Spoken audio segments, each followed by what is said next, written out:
Assalamualaikum anak-anak, ayah, bunda, dan seluruh keluarga besar SDIT Tahfidzul Quran Ihsanul Fikri 2. Bagaimana kabarnya hari ini? Semoga dalam keadaan sehat dan masih diberikan nikmat iman maupun Islam ya. Amin ya robbal alamin. Bagaimana puasanya?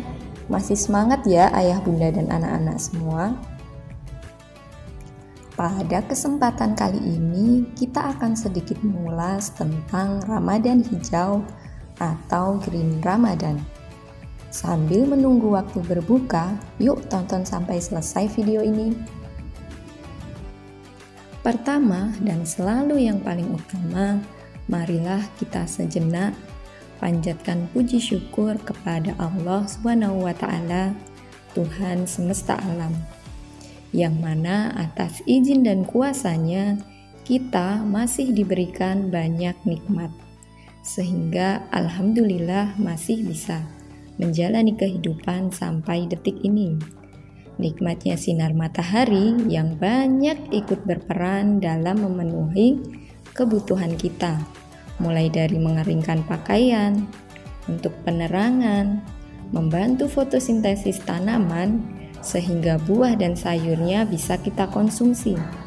Oksigennya bisa kita gunakan untuk bernafas. Juga nikmat tersedianya air bersih untuk kita gunakan untuk mandi, untuk mencuci, berwudu, dan lain sebagainya. Semua nikmat itu pun jika kita hitung dalam angka, tak ada angka yang bisa menuliskannya. Tak terhingga ya, Masya Allah. Sampai-sampai Allah berfirman dalam surat Ar-Rahman yang diulang sampai 31 kali. Sholawat dan salam juga kita haturkan kepada baginda kita Nabi Muhammad SAW, teladan terbaik sepanjang masa. Semoga kita bisa mengikuti keteladanannya dan kelak menjadi umatnya yang mendapat syafaat. Amin ya robbal alamin. Nah, ayah, bunda, dan anak-anak sekalian, sebelum kita membahas apa itu Ramadan Hijau, coba kita tengok kembali berita yang akhir-akhir ini sering muncul.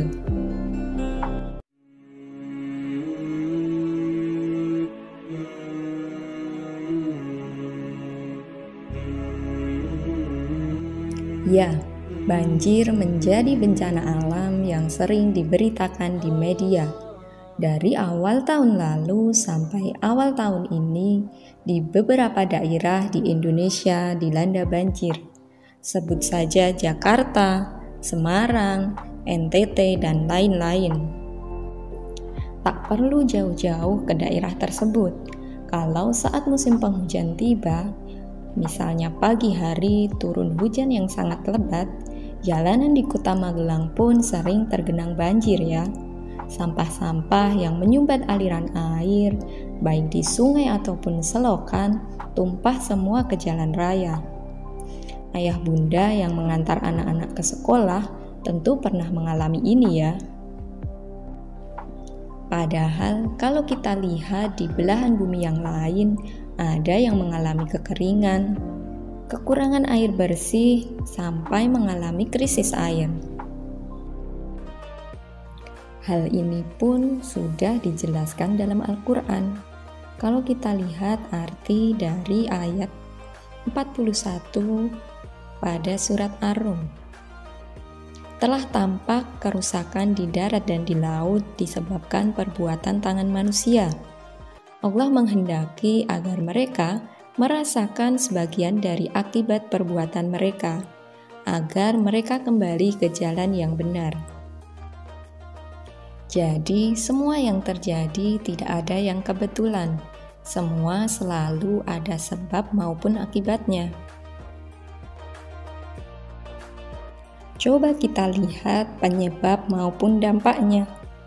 Penyebabnya bisa dikarenakan membuang sampah di saluran air, di mana sampah-sampah ini kebanyakan adalah sampah plastik, kemudian menyebabkan saluran air tersumbat, dan saat turun hujan, terutama hujan yang deras, air meluap. Penyebab lainnya yaitu resapan yang berkurang, karena banyak tanah yang dijadikan sebagai bangunan ataupun pohon-pohon yang berkurang. Dampak dari bencana ini tentunya mencemari lingkungan ya, baik mencemari tanah ataupun air, kemudian merusak habitat hewan seperti ikan-ikan di sungai.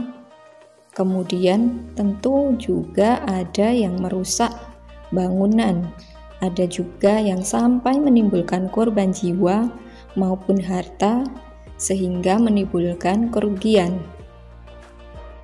Padahal Allah menyampaikan dalam Al-Quran, yaitu surat Al-A'raf ayat 56, yang artinya, dan janganlah kamu berbuat kerusakan di bumi setelah diciptakan dengan baik. Berdoalah kepadanya dengan rasa takut dan penuh harap.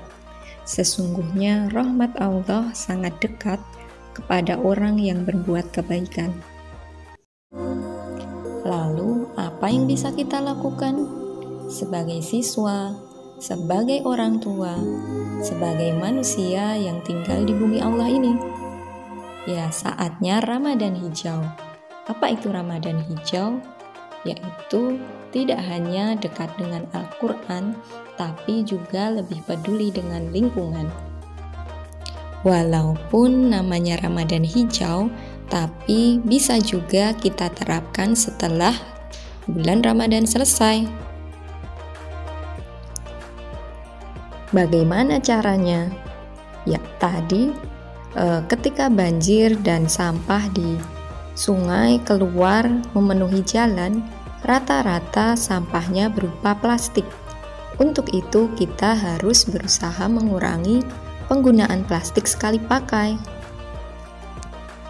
Mengutip dari bukunya Dika Wardani yang berjudul Menuju Rumah Minim Sampah, ada 3 cara, yaitu cegah, pilah, dan olah. Yang pertama, cegah. Apa itu cegah? Yaitu mencegah barang yang kemungkinan menjadi sampah. Nanti akan kita bahas satu persatu apa saja cara untuk melakukan cegah ini.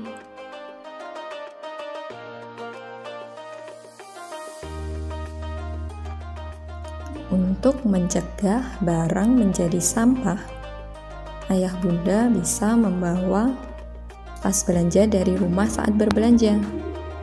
Bisa juga membawa botol yang bisa dipakai ulang saat membeli minuman. Kemudian memakai kain pakai ulang sebagai pengganti tisu maupun kapas. Lalu bagi bunda-bunda yang setiap bulan kedatangan tamu, bisa beralih menggunakan pembalut pakai ulang yang lebih ramah untuk kesehatan maupun lingkungan. Nah, misalnya akan membeli makanan untuk berbuka di luar, bisa juga membawa wadah sendiri untuk mengurangi plastik sekali pakai. Ayah, bunda, dan anak-anak juga bisa memakai wadah atau botol yang ada di rumah untuk dipakai ulang. Untuk memperpanjang usia pakai, apapun itu kalau bisa dipakai ulang, pakai lagi. Ayah, bunda, dan anak-anak bisa juga mencoba beralih ke sikat gigi bambu maupun beralih ke sabun batangan. Terakhir, untuk cegah, Yuk biasakan menghabiskan makanan yang kita ambil, supaya tidak mubazir dan terbuang percuma dan menjadi sampah. Selanjutnya, pilah, yaitu memilah barang yang sebelumnya kita pikir itu sampah sebelum dibuang ke tempat sampah.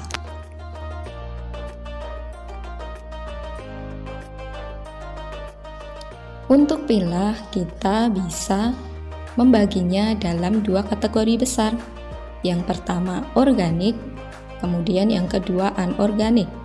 Untuk organik seperti kulit, biji, tulang maupun daun.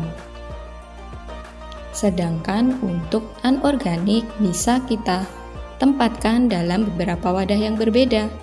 Ada wadah untuk kertas, botol plastik, kaca, kemasan saset maupun barang elektronik.